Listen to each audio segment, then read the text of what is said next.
के साथ में we have come to the end of the interesting workshop. और मेरे को उम्मीद है जितने भी हमारे एनसीसी कैडेट्स हैं उन्होंने इससे काफी कुछ सीखा होगा। वैसे तो सारे स्टूडेंट जो हैं वो आजकल काफी वैसे ही समझदार हैं और उनको मालूम है इन सब के बारे में। जितने भी ऑनलाइन एक्टिविटीज वगैरह है वो काफी अवेयर है। बट ये जो वर्कशॉप हुई है इससे हमने जितना और कुछ सीखा है उसको मैं थोड़ा सा सम अप कर देता हूँ। जैसा कि तुषार सर ने ऑलरेडी बताया कि फ्लैग और जो 7 JN के बटालियन का जो काफी इंटरेस्टिंग क्वेश्चंस थे, तो ये चीज क्लियर हो जानी चाहिए कि जो फ्लैग जहां पे लग गया तो मतलब वहां पर स्कैम है। फ्लैग मतलब जैसा बताया कि फियर, लस्ट, एंगर, ग्रीड, तो ये चार चीज जहां पर लग गई और इसके साथ में जहां पर बोलते हैं कि टाइम बाउंड बोल दिया कि अभी आधे घंटे में आप रिस्पॉन्ड कर दो। रात को 11 बजे बोल रहे हैं, 12 बजे बोल रहे हैं कि अभी आधे घंटे वहां पर एक्सीडेंट हो गया, अभी आधे घंटे में अभी रिस्पॉन्ड कर दो, अभी कर दो। तो आपने सतर्क हो जाना है और इसलिए आपको अलर्ट हो जाना है कि यहाँ पर ये स्कैम हो सकता है। उसके बाद में आप फिर उसको वेरीफाई कर सकते हैं। अगर बताया कि भाई वहां पे फलाना फलाना किसी का कुछ हुआ है तो आप उसको कॉल करके आप कॉल करिए और फिर आप उसे वेरीफाई करिए इस तरह से कुछ चीज हुई है कि नहीं हुई है, पैसे की रिक्वायरमेंट है किसी को कि नहीं है। जैसे बोलते कि आपके किसी रिलेटिव का हो गया, कुछ हो गया, तो आपने कॉल करना है। तो इस चीज को आपने ख्याल रखना है। प्लस इतनी सारी चीजें होती है जो हमें नहीं मालूम रहती कि इतने सारे हमें काफी सारे डूज एंड डोंट्स बताए, काफी आपने आई होप सारे नोट कर लिए हो, जैसे पासवर्ड का और 2 फैक्टर ऑथेंटिकेशन सब कुछ बताया है। तो आई होप आपने नोट कर लिया हो। लेकिन उसके बावजूद भी आपको सारी चीजें याद नहीं रहेंगी। तो आपने क्या करना है, आपको केवल अलर्ट रहना है। कोई भी ट्रांजैक्शन आप डिजिटल स्पेस में करते हैं तो आपको हर एक एक्टिविटी से पहले आपने पॉज करना है, रुकना है, सोचना है कि ये आप क्या कर रहे हो। जैसे कि आप कुछ चीज शेयर कर रहे हो, ये नहीं कि आपने सारी चीज, आपने सारे फोटोग्राफ, सारी एक्टिविटीज आपने शेयर कर दी है। तो आपने हर एक चीज में आपने पॉज करना है कि मैं यहां पर ऑनलाइन एक्टिविटी कर रहा हूं या कर रही हूं, तो ये चीज ठीक है कि नहीं ठीक है। क्योंकि डिजिटल स्पेस में जैसा दिखता है वो जरूरी नहीं कि वो वैसा ही हो। जैसा कि केस स्टडी में बताया तुषार सर ने कि वो इंस्टाग्राम में फोटो किसी की लगा रखी, लेकिन किसी लेडी की लगा रखी है, लेकिन पीछे कौन है आपको नहीं पता है। तो डिजिटल स्पेस को आप एक डिजिटल एक अलग से यूनिवर्स की तरह समझिए और उसमें आप कोई भी एक्टिविटी करते हैं उसको आप बहुत ही अलर्ट तरीके से रखिए।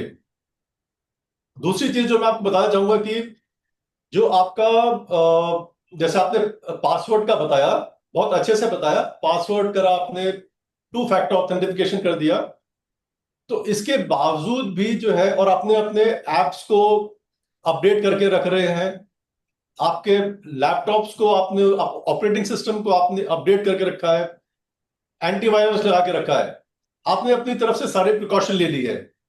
लेकिन इसके बाद भी क्या हो सकता है कि कोई फ्रॉड हो सकता है, या फिर आपका जो डेटा है वो डेटा आपका डिलीट हो सकता है या वो कैप्चर कर सकते हैं। जैसे रैंसमवेयर का आपने सुना होगा कि आपके डेटा को वो एनक्रिप्ट कर देंगे। तो इसके लिए बहुत जरूरी है कि आपने अपना डेटा को बैकअप करके रखना है, ताकि जब भी आकर अगर आपके साथ कोई कुछ होता है आपके मोबाइल या कंप्यूटर के साथ, आप उसको डेटा को वापस बैकअप करके और आप अपना आगे काम शुरू कर सकते हैं। तो इस चीज को बोलते हैं रेजिलियंस। तो आपने रेजिलियंस रखनी है ताकि आप अपना काम अपना आगे चलाते रहे। और एक और बहुत इंपॉर्टेंट चीज जो आपने सुनी होगी वो है डिजिटल अरेस्ट के बारे में, जिसमें कि वही जो जैसे तुषार सर ने बताया था फियर का दिखा करके कि कॉल करते हैं और उसमें पीछे वो यूनिफॉर्म में खड़े भी जाएंगे और कोर्ट रूम का भी सीन दिखा देंगे और आपको डरा देंगे, ऐसे करके डिजिटल अरेस्ट कर देते हैं। तो इस तरह के कॉल आपके पास आए तो उनको आपने पहले ही कट कर देना है। अगर कोई बोलता है कि आपका ये सामान पकड़ा गया है, आपको पुलिस में आना पड़ेगा या फिर आपका जैसे केस था कि एक आपका कोरियर आया है और उसमें कुछ ड्रग्स मिले हैं, तो फिर उसके बाद में आगे करते करते वो आपको डिजिटल अरेस्ट कर देते हैं कि मतलब आपने वीडियो आपका ऑन कर दिया और बोला अब अभी आप फिरोगे नहीं। तो ऐसी नौबत आने से पहले ही आपको इस तरह से कोई कॉल आया, आप उसे पहले ही कट कर दो, उससे ज्यादा बातचीत करने की जरूरत नहीं है।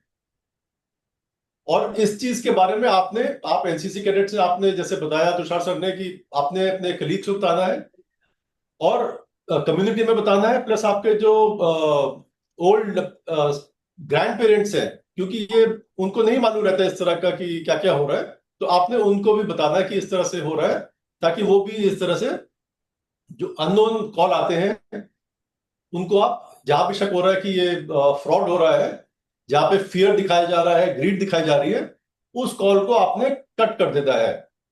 तो आप ये अवेयरनेस फैलाएंगे, आप साइबर एम्बेसडर बनेंगे, तो वही हमारी सेफ्टी है और वही हमारा डिफेंस है। तो अभी हमारा वर्कशॉप खत्म होता है।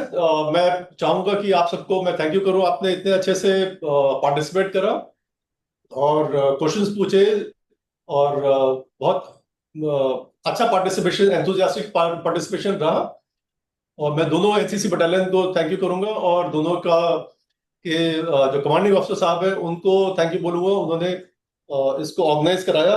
उधमपुर के यहाँ बिजली की प्रॉब्लम वगैरह थी, लेकिन फिर भी उन्होंने पूरा उसको मैनेज करके उसको भी कंटिन्यू करा। तो थैंक यू वेरी मच, और आप सबने पार्टिसिपेट करा उसके लिए thank you. Thank you Tushar, and we close now.